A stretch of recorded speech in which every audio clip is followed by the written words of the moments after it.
Okay, now we're going to be installing memory.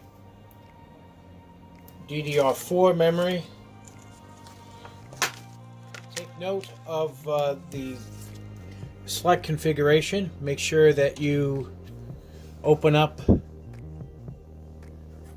the slots. Make sure you recognize that this can only go in one direction. Consult your motherboard book on the orientation and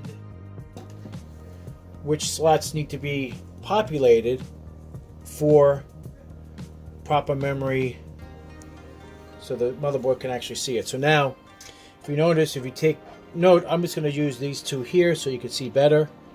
Is that if I put this one, you notice how the slots line up.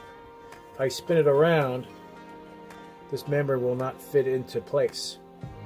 So you make sure you put the memory in the right angle,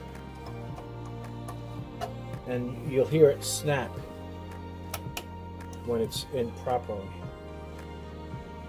This motherboard needs to have these two in the front populated to be detected.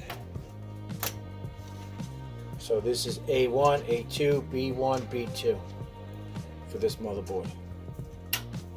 And we have 8 gigs of memory. Now we're going to be connecting, to move to the next step, now we're going to be doing how to install the power cords and the power switch, reset switch, hard drive lights, and so on. You want to go see that? Go to this video right here, and we'll show you how to do that.